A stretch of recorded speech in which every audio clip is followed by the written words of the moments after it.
Hello and welcome back to Live Teixeira. This is a very different background than I am normally used to, but it's the first 80-degree day of the season that I have off and nothing to do in the afternoon. So I said, you know what? We're going to record outside. We are going to see how it goes because somebody is mowing their lawn, so things may be a little bit difficult to hear. So if you are hearing this, that means I listened to the audio back and it wasn't so bad. So today we are going to be talking about our purpose because, as you guys have heard from some of my other podcasts, that has been such a big theme in my life is the redirection. There's so much power in the redirection as long as you embrace it.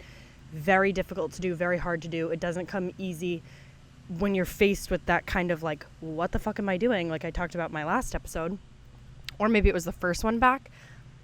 It's very difficult and painful and frustrating and challenging to be consistently being redirected.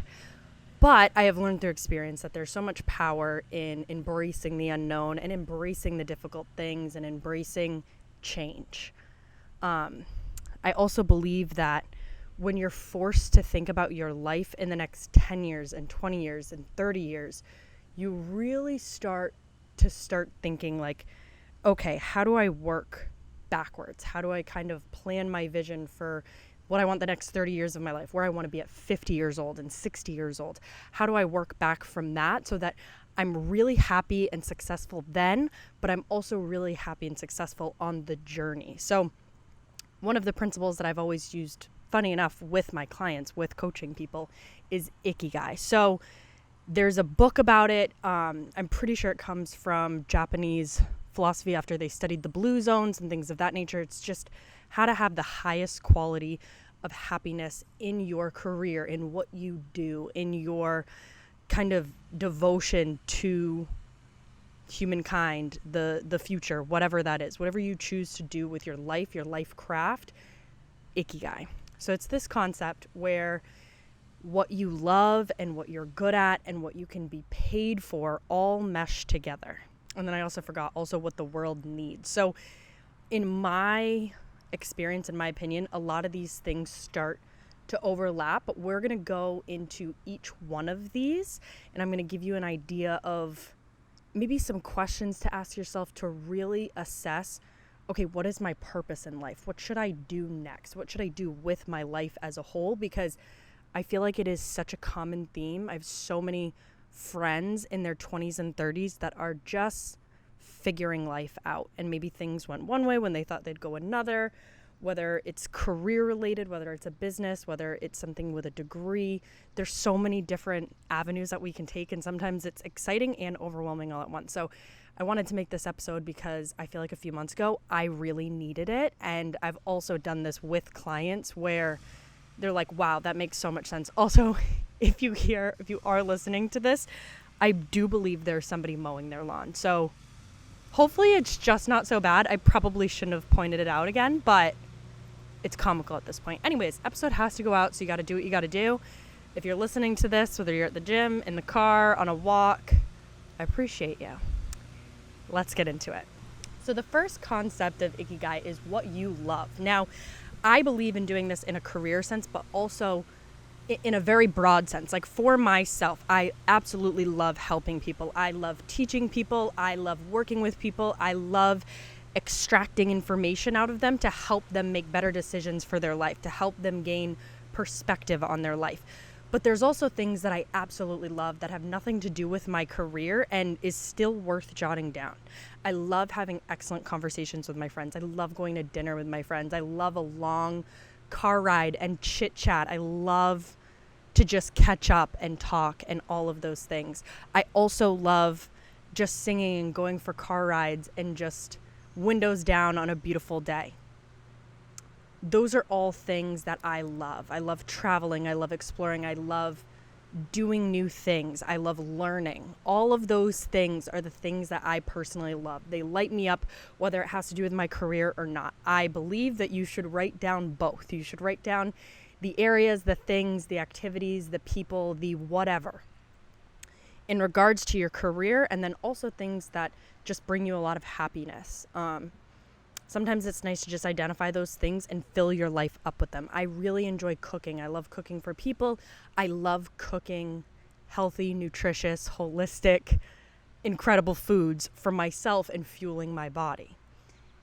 However, there's also the career stuff. I love helping people. I love coaching. I love teaching. I love working with clients one-on-one. Those are all things that I am super passionate about. It's important to figure out what you love in regards to a career stance while also in your own personal life. All of these things are only the knowledge and expertise that you'll have surrounding them will only elevate your life further.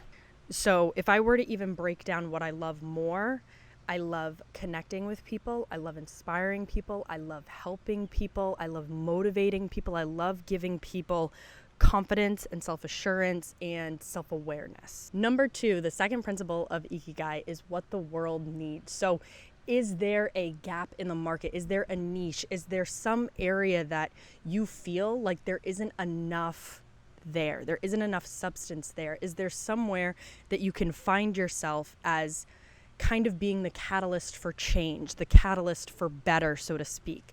Is there some way, shape, or form where you believe you could improve an industry, a demographic, a whatever? It could be any career, it could be any life path that you're on, but is there an area, is there an arena, is there a way that you could improve the world or improve somebody's time in the world or improve the way things work in the world? It could be technology, it could be communications, it could be law, it could be anything.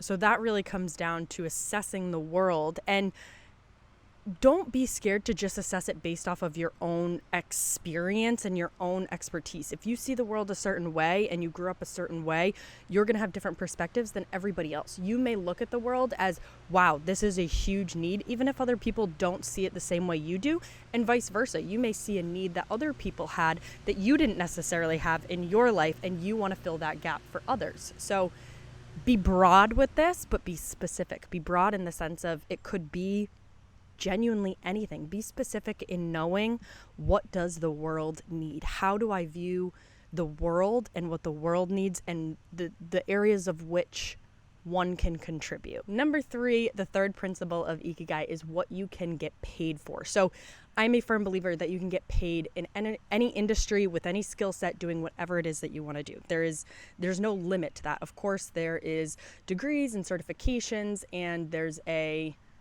corporate or a life ladder. There's these things come in stages, but when you're really figuring out your goals and where you want to go, there is no limit. There is no, you can't do something just because it's 30 or 40 or 50 years down the line. There's always the possibility that this could be something you complete. This could be something that you do for a living. So you really want to start thinking, what can I be paid for? How can I create this need that I see in the world? How can I match that with the things that I'm good at, the things that I love doing, like we talked about?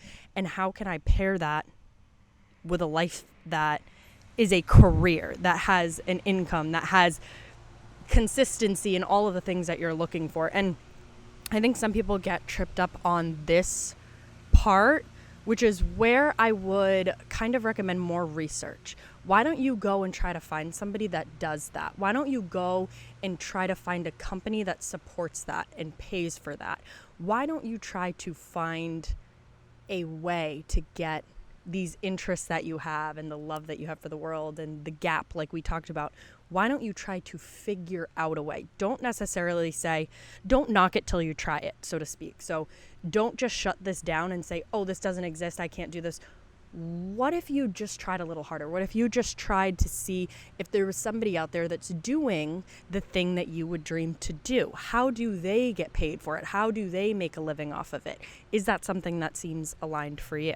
And number 4, I kind of already got into this, but the 4th principle of Ikigai is, what are you good at? So I'd like you to write down 3 things that you're good at and then 3 things that other people say you're good at. What are the 3 things that come up the most consistently in regards to compliments and adoration and admiration?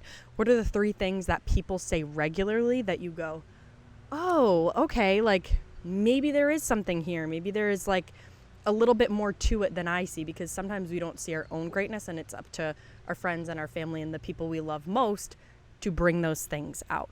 But really, I also want you to do, what do you believe that you are good at? What do you have an innate ability? What do you have a skill in? What is something that you are so passionate about learning? Okay, for those of you who are watching this on YouTube instead of on the podcast, I mean, I think I mentioned it, but I am outside, so it's starting to get a little bit hot, but my memory card just died. Or it didn't die. It ran out of space, so I just had to delete stuff. But we're back and better than ever. But I am kind of getting hot. Oh, Lord. It's iced coffee, but I wish it was one of my pink refreshers. I love those. So those are the 4 principles of Ikigai. And I don't know about you, but it's helped me a lot in rediscovering my passions and what I want to do and my skill set and what I'm good at and really what I'm meant to do, what I'm here to do. Because I think everybody has a deeper purpose and a deeper reason for doing the things that they do. But it's always a good practice to think, okay, 30 years down the line, 40 years down the line, where do I want to be? What do I do? What do I want to do? And really, what do I want to contribute? Because our life is so much about contribution and our own personal growth. And the sooner that we can sit there and really look at our life in a magnifying glass and say, what are these 4 principles in my life? What are my strengths? What are my weaknesses? What are the things that I love doing? What are the things that I lose myself in time and time again, and how can I incorporate those things into how I get paid, not only today, not only tomorrow, but also 40 years down the line as I'm building a career. I believe most of the people that listen to me are in their 20s and 30s. Typically, I also have 40s, 50s, 60s, all the way up there. But how can I build a life that will pay me for the things that I love and the things that I'm good at for the duration? What does that look like over time? How can I create a vivid vision for 40, 50 years down the line that I can now work backwards from? So I hope that these principles helped you. If you are interested, I'll link the book below.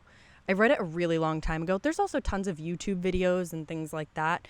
Maybe I'll find one and put it in the comments. But Ikigai, way of life. I believe that the book is amazing. The principle is amazing. Ikigai, it's what you love, being paired with what you're good at, being paired with what the world needs, and how you can get paid for it. Anyways, I hope that this episode goes live. If it does, that means the lawnmower was doable.